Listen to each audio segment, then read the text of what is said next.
Greetings everyone, my name is Dr. Jason Freeman. I'd like to welcome you all to my channel. So back in January of 2023, James Gunn said this. So Peter and I, along with a group of very talented writers, have started to map out an 8 to 10 year plan of what DC Studios will be in film, television, and gaming. This first chapter is called Gods and Monsters. Now this, what I'm about to tell you, is a part of the first chapter. It's not the entire first chapter.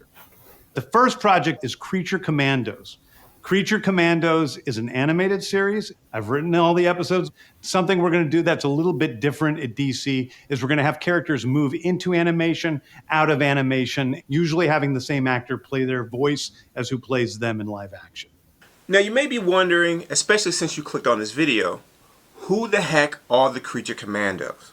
Well, Creature Commandos was created by comic book writer J.M. DeMatteis. He's known for doing a lot of classic Spider-Man comics, including Kraven's Last Hunt, as well as legendary comic book artist Pat Broderick. The Creature Commandos were first introduced in November 1980, the year before I was born, in the comic Weird War Tales, see that here, number 93.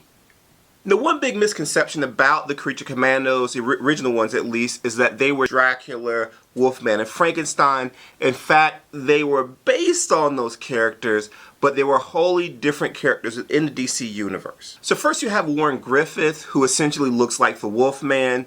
So in the comics, he's an Oklahoma farm boy who has lycanthropy. So essentially he believes mentally he turns into a werewolf. And so Army scientists give him that ability to actually turn into a werewolf. You have Sergeant Vincent Velcro, who is a criminal, but he's also in the military, and so to avoid a long prison term, he allows scientists to turn into a vampire, even with the ability to turn into a bat. And then you have Private Lucky Taylor, who essentially looks like Frankenstein. And so basically his story is that he stepped on a landmine, so this is World War II, he stepped on a landmine and was blown apart, and so they put him back together and made him into a Frankenstein's monster. And then you have Lieutenant Matthew Shreve, who's in charge of the unit of essentially the Creature Commandos. He's constantly berating them, constantly insulting them. Now the experiments to create the Creature Commandos were all done under the umbrella of Project M, which was a secret government organization that was put into place to utilize necromancy and cybernetics to create these super soldiers. And so the typical missions in the comics where the Creature Commandos show up, they rip apart the Nazis, biting and crushing them, and then some horrible thing or some new superpowered being shows up and causes problems. They eventually use their smarts to defeat them and also teamwork, and they move on to the next mission. They're later joined by Dr. Myrna Rhodes. She's a doctor who actually helped reconstruct Lieutenant Shreve's face after an accident, after a successful mission that had an accident. She is actually exposed to some horrible chemicals that actually turns her hair or her head into snakes, and she's known as Medusa or Dr. Medusa, one of the Gorgons. They're also joined by Jake 1, the US robot, which is basically a robotic soldier. Then later on by Jake 2.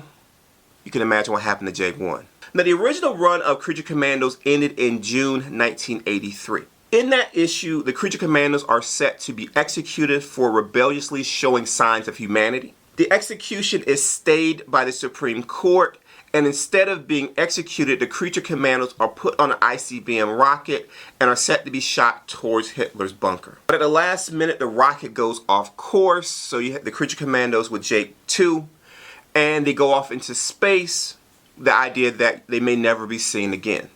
Now here's where the continuity gets a little wonky. In February of 2009, you have Action Comics number 872. Within this comics, we see the original Creature Commandos having been captured essentially by Brainiac, and they're on these memory hives on Brainiac's ship. And once they're set free, they encounter Superman and Supergirl, not knowing who they were, but Superman had remembered who they were based on things he heard about the Creature Commandos from World War II. Then in May of 2000, you have Creature Commandos number 1, so predating Action Comics number 872. And so in this one, you have the Creature Commandos on Earth. You have a couple new members, Aten, who is a mummy, the Bogman, who's basically the creature from the Black Lagoon, and Gunnar McKay, a cyborg from World War II.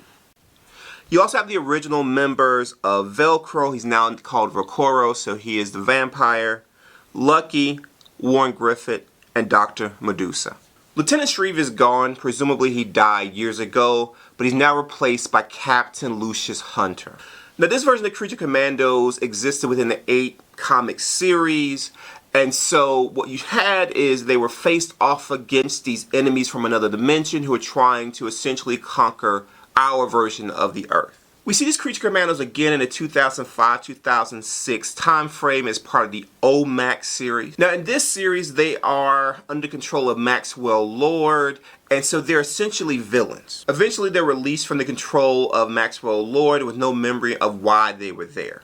Now most recently, again as far as I know, they're part of the DC reboot, The New 52. The new team is introduced in Frankenstein, Agent of Shade, and so you have Private Lucky Taylor being replaced by Frankenstein's monster. You also have the return of Warren Griffith, Volcoro the Vampire, as well as the additions of the Bride of Frankenstein, Dr. Nina Mazursky, a Gilman mermaid hybrid, Callus, a mummy, Father Time, and Dr. Ray Palmer. Now, the television series that's being proposed by James Gunn seems to be based largely on this iteration. Now, honestly, I don't know how I feel about that. Of the versions of the Creature Commandos that I've read, I like this one the least. It's a lot more straight up horror, kind of grotesque type series. I didn't really enjoy it.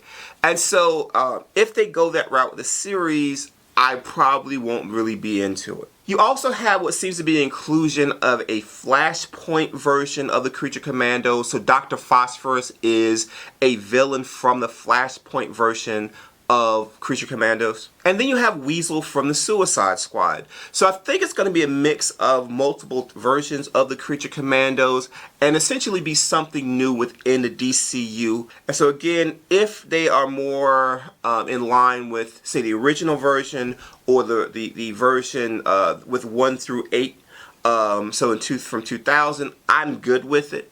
I haven't read the OMAC version, and again, the most recent New 52 version I did not like. So hopefully they go through those older versions and they'll come up with what I think will be a quality show. Now, if you found this video interesting and or informative, please like this video and subscribe to my channel. Also, please share this video. Now, if you have suggestions for other comic book properties or other shows or movies related to the DCU that you want me to talk about, please leave those suggestions in the comment section below. Thank you all for your time and have a wonderful rest of your day.